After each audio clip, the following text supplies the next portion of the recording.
Lukas pasal yang ke-15 ayat 29. Tetapi ia menjawab ayahnya, katanya, telah bertahun-tahun aku melayani Bapa, dan belum pernah aku melanggar perintah Bapa. Tetapi kepadaku belum pernah Bapa memberikan seekor anak kambing untuk bersukacita dengan sahabat-sahabat. Umpamaan anak yang sulung dan anak yang bungsu.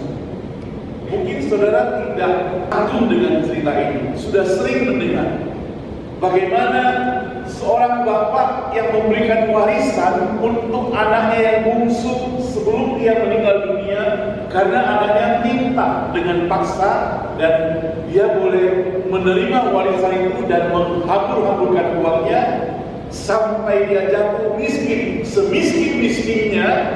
Kemudian dengan malu hati dia pulang ke rumah, si bapak menyambut dia dengan penuh sukacita dan dia dengan pesta pora. Disinilah letak permasalahannya. Abangnya tidak bisa menerima. Dia katakan begini, telah bertahun-tahun aku melayani Bapak dan belum pernah aku melanggar perintah Bapak. Kepadaku belum pernah Bapak memberikan seekor anak kambing untuk sukacita dengan sahabat-sahabat. Si sulung sedang membanding-bandingkan apa yang dilakukan oleh si bapak, bahwa bertahun-tahun dia setia, bertahun-tahun dia patuh kepada bapaknya. Dia tidak seperti adiknya yang mengkhianati bapaknya, yang kurang ajar kepada bapaknya, pulang-pulang diberkati lagi. Dia tidak seperti demikian, tapi dia belum pernah mengalami sukacita bersama dengan teman-temannya. Si sulung merasa tidak adil. Dia merasa, kenapa adikku itu diperhatikan lebih banyak, diberi lebih banyak, disayang lebih banyak, kenapa demikian? Tapi kita melihat jawaban dari bapak yang bijaksana. Bapak itu seakan-akan berkata, bukankah engkau bersama-sama dengan aku selama ini? Semuanya milikmu. Kau mestinya bersyukur mau apa saja engkau bisa. Semuanya itu milikmu. Sekarang ada adikmu yang sudah hilang. Sekarang dia pulang kembali. Mari kita sambut dia dengan penuh sukacita. Hidup manusia tidak bisa lepas dari membanding-bandingkan, compare dengan orang lain. Sejak dalam Alkitab, nanti kita akan lihat contoh-contohnya, orang-orang suka membanding-bandingkan. Membanding-bandingkan itu bisa menimbulkan amarah. Membanding-bandingkan itu bisa timbul iri hati. Membanding-bandingkan bisa timbul emosi yang meledak-ledak. Bahkan bisa terjadi peristiwa yang sangat menyeramkan, termasuk pembunuhan pada zaman perjanjian lama. Saudara, apa yang bisa kita bandingkan? Apakah orang di dunia ini hanya membandingkan harta kekayaan? Ternyata tidak, saudara. Di dalam Alkitab kalau kita mau baca, bukan hanya harta kekayaan yang dibanding-bandingkan. Kalau zaman sekarang kan orang lebih suka membandingkan harta kekayaan. Oh, dia itu sudah pakai mobil mewah, saya juga harus demikian. Dia itu sudah beli rumah, saya juga harus beli rumah. Dia itu sudah bisa pergi keliling dunia, saya juga harus demikian.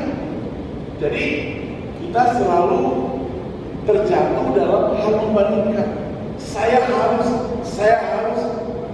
Dan saudara, kalau orang yang membandingkan itu tidak sungguh-sungguh takut akan Tuhan, maka apa saja yang dilakukan, termasuk hal-hal yang salah, akan dilakukan demi mendapatkan harta kekayaan, supaya dia bisa sama dengan tetangga sebelah, supaya bisa sama dengan familinya, supaya bisa sama dengan saudaranya.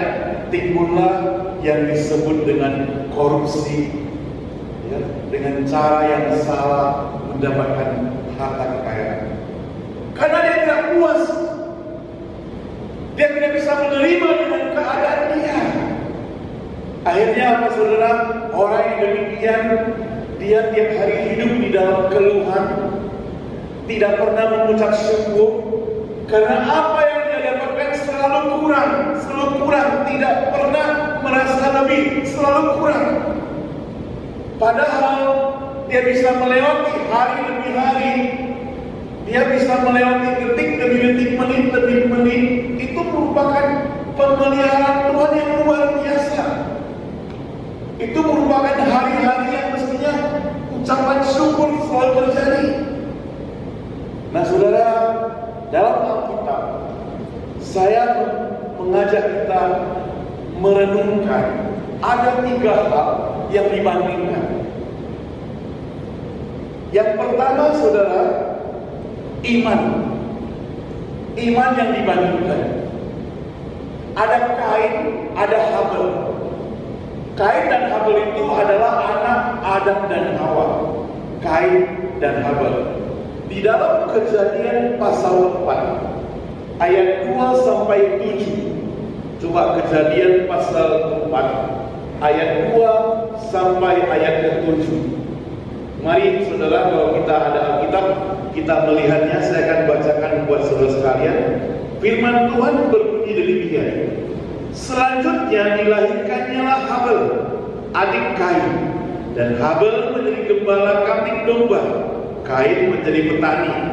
Setelah beberapa waktu lamanya, maka Kain mempersembahkan sebagian dari hasil tanah itu kepada Tuhan sebagai korban persembahan. Habel juga mempersembahkan korban persembahan dari anak sulung kambing dombanya, yakni lemak-lemaknya. Maka Tuhan mengindahkan Habel dan korban persembahannya, tetapi Kain dan korban persembahannya tidak diindahkannya. Lalu hati Kain menjadi sangat panas dan mukanya muram. Firman Tuhan kepada Kain, mengapa hatimu panas dan mukamu muram? Apakah mukamu tidak akan berseri jika engkau berbuat baik? Tetapi jika engkau tidak berbuat baik, dosa sudah mengintip di depan pintu. Ia sangat menggoda engkau, tapi engkau harus berkuasa atasnya. Sebab Kain dan Habel sama-sama mempraktekkan hal yang rohani. Mereka ini dua-duanya bekerja. Kain sebagai gembala, maksudnya Habel sebagai gembala, Kain sebagai petani. Mereka sama-sama bekerja, sama-sama melakukan pekerjaan mereka. Saya yakin mereka kerja dengan rajin, dan sekarang mereka mendapat hasil. Habel mendapatkan hasilnya, Kain mendapatkan hasilnya. Kita mencatat Habel mempersembahkan domba-dombanya kepada Tuhan berikut minyak-minyak. Itu artinya apa? Itu artinya dia memberikan dengan yang terbaik. Bagaimana dengan si Kain? Kain itu dengan muka yang bersungut-sungut memberikan, mungkin dia sedang memperhitungkan apa yang dia dapatkan untuk dipersembahkan kepada Tuhan. Sehingga dia dengan bersungut-sungut, mungkin sedikit marah, sedikit mendumel kata orang Jawa, sedikit dongkol kata kenapa dia memberikan itu kepada Tuhan. Jadi sama-sama orang rohani, sama-sama memberikan persembahan. Tetapi firman Tuhan menegur, Tuhan menegur Kain. Katanya, mengapa engkau memberi dengan panas hati, dengan kemarahan? Artinya apa? Artinya dia tidak memberi dengan ucapan syukur. Jadi sekali lagi bukan jumlah pemberiannya, tetapi orangnya, sikap dari orang tersebut tatkala dia memberi kepada Tuhan Allah. Antara Kain dan Habel, boleh dibilang Habel itu memberikan dengan penuh sukacita, tapi Kain memberikan dengan penuh duka cita. Kan ada manusia seperti demikian. Tapi gak ada respon dia kami ya. Kita semua memberi dengan penuh sukacita. Nah, tak kala kita memberi dengan penuh duka cita, dengan terpaksa, dengan kesedihan, dengan bercucuran air mata, waduh, maka itu modelnya sudah seperti kain. Tuhan tidak senang. Tuhan mau kita memberikan dengan sukarela. Itu sebabnya Kain itu marah kepada Habel. Dia membanding-bandingkan, kenapa persembahanmu tidak diterima. Jadi Kain merasa Habel itu lebih disayang Tuhan. Padahal Tuhan tidak membedakan kasihnya. Padahal Tuhan tidak demikian. Tuhan hanya melihat hati manusia itu masing-masing. Saudara, dalam hal kerohanian pada zaman dulu saja mereka bisa bermusuhan, bisa bertengkar. Saudara, sangat disayangkan cerita di Kain dan Habel. Karena Kain itu dengan hati yang panas tetap tergoda, dengan hati yang panas dan hatinya dikuasai oleh iblis, dia membunuh adiknya si Habel. Bagaimana dengan Musa dan Miriam, saudara? Musa dan Miriam itu ada di Bilangan 12. Ya, Bilangan 12 ayat 2. Kita lihat Musa dan Miriam ada di Bilangan 12 ayat 2. Bilangan 12 ayat 2. Saya bacakan buat saudara. Kata mereka, sungguhkah Tuhan beriman dengan perantaraan Musa saja? Bukankah dengan perantaraan kita juga Ia berfirman? Dan kedengaran itu kepada Tuhan. Nanti di rumah saudara baca semuanya. Ceritanya begini, saudara. Ceritanya Miriam itu kan kakaknya Musa. Dulu Tuhan berfirman selalu kepada Miriam. Sekarang Musa sudah memimpin, sekarang mendapatkan firman Tuhan. Mulailah timbul perselisihan, perbandingan, rasa iri, rasa cemburu. Ya kan? Kenapa adikku lebih diperhatikan Tuhan? Kira-kira demikian. Sampai-sampai Alkitab ayat yang atas, ayat yang ke-11 mencatat, ayat pertama mencatat pasal 12 atau pasal 11, disitulah Miriam itu mulai mengata-ngatai Musa. Apalagi ditambah dengan Musa menikah dengan perempuan asing, perempuan Kus. Jadi dikata-katai. Tapi apa yang terjadi, saudara? Musa itu diam saja. Musa tidak membalas, walaupun kakaknya itu menata-ngatai dia. Dia tidak membalas. Padahal, saudara ya, kakaknya itu dulu sangat sayang pada Musa. Saudara ingat cerita Musa ya, ini cerita sekolah minggu. Musa waktu dia baby, kan mamanya buang dia ke Sungai Nil. Yang menjaga Musa itu Miriam. Dari jauh jaga terus adiknya itu. Karena ditaruh dalam keranjang mengalir, kakaknya itu memperhatikan terus sampai diambil oleh putri Firaun. Itu cerita dalam Alkitab. Miriam yang menjaga. Miriam sangat sayang pada adiknya. Tapi begitu mereka dewasa, terjadi perselisihan seperti begini. Ada rasa iri, ada rasa cemburu, karena merasa Musa itu lebih diutamakan oleh Tuhan. Dan dia mengata-ngatai Musa. Dan Alkitab mencatat, Miriam itu gara-gara mengatai Musa, dia kena penyakit kusta. Zaman dulu penyakit kusta itu penyakit yang mematikan, ini seperti virus corona, gak ada obatnya. Dan waktu itu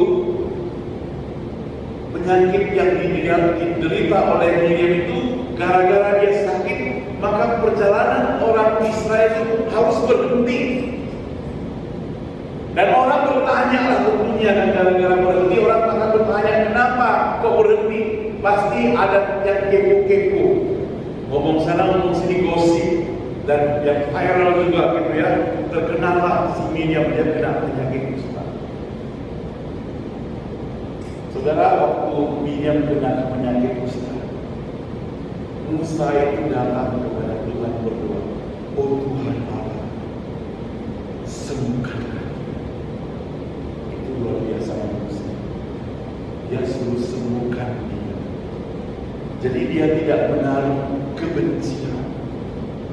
Jadi saudara bisa memperhatikan orang yang setia kepada Tuhan, yang hidupnya tidak membanding-bandingkan, walaupun dia dirugikan oleh orang lain, walaupun dia dicaci oleh orang lain, dia tidak akan membenci orang tersebut.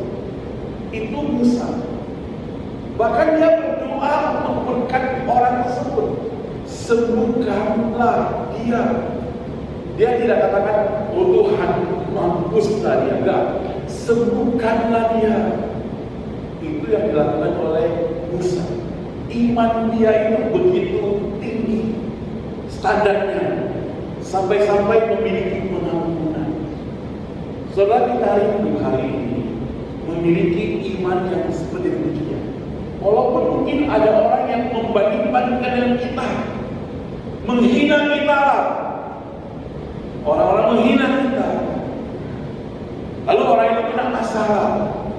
Apa yang kita lakukan? Apakah kita katakan itu gara-gara dia menghina aku? Bukan begitu. Kita harus doakan Tuhan, sembuhkanlah dia. Tuhan, sembuhkanlah dia. Itu baru orang Kristen yang memiliki standar iman yang tinggi.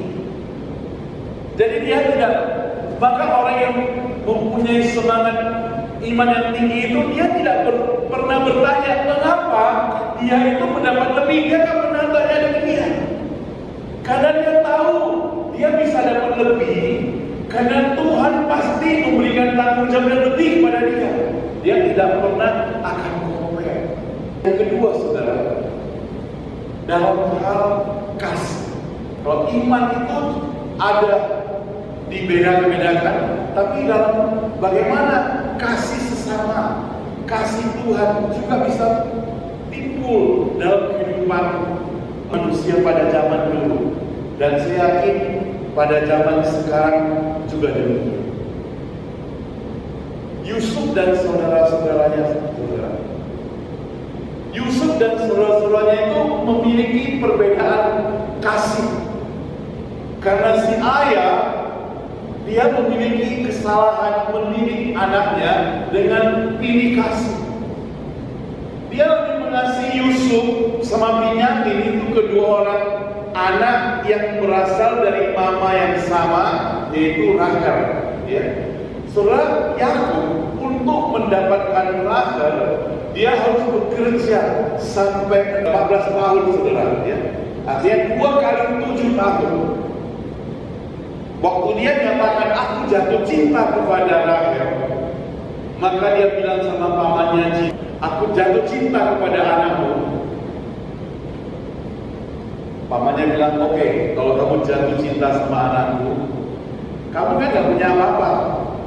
Kamu harus kerja dulu sama aku 7 tahun. Dia kerja saudara 7 tahun tanpa mendapatkan gaji, sukarela volunteer sama pamannya 7 tahun untuk menikahi Rahel. Cintanya sungguh luar biasa ya. Celakanya saudara, dia ditipu oleh pamannya. Waktu hari pernikahan, dikasih istrinya bukan si Rahel, tapi kakaknya yang bernama Lea. Zaman dulu ada cadar untuk buka gitu. Mungkin cadar yang dulu itu tebal, karena dari kain belacu mungkin ya, menurut aku ya, dari kain belacu agak tebal. Sekarang tipis. Mengapa sekarang tipis-tipis?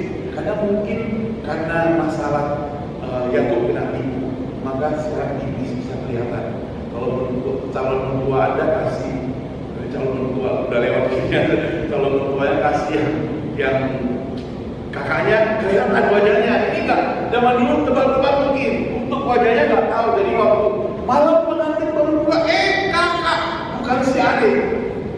Marahlah si Yakub itu. Lalu papanya bilang begini, untuk mendapat adiknya, engkau harus kerja 7 tahun lagi. 14 tahun semestinya dia harus menyelesaikan pekerjaan ini untuk mendapatkan Rahel. Jadi itu cintanya habis-habisan, saudara, ya, untuk mendapatkan istri yang ini. Makanya dia sayang mati-matian sama anaknya ini. Ditambah lagi begitu melahirkan anaknya, beberapa lama kemudian meninggal si Rahel itu. Nah saudara, itu latar belakang mengapa dia sayang sekali kepada Yusuf dan Benyamin. Dan itu dibenci oleh saudara-saudara daripada Yusuf itu. Anak-anak yang lain, mungkin anak dari Rahel, mereka sangat benci. Anak dari Lea sangat benci mereka. Sehingga kita mencatat dia dijual ke Mesir. Jadi itu terjadi perbedaan kasih, di compare. Saudara-saudara katakan dia lebih dikasihi. Coba lihat Kejadian 37. Kejadian 37, saudara yang punya suara keras, tolong baca kuat-kuat. 37 ayat 4. Setelah dilihat oleh saudara-saudaranya bahwa ayahnya lebih mengasihi Yusuf dari semua saudaranya, maka bencilah mereka itu kepadanya dan tidak mau menyapanya dengan ramah. Ya, makasih ya. Setelah dilihat oleh saudara-saudaranya bahwa ayahnya lebih mengasihi Yusuf dari semua saudaranya, maka bencilah mereka itu kepadanya dan tidak mau menyapanya dengan ramah.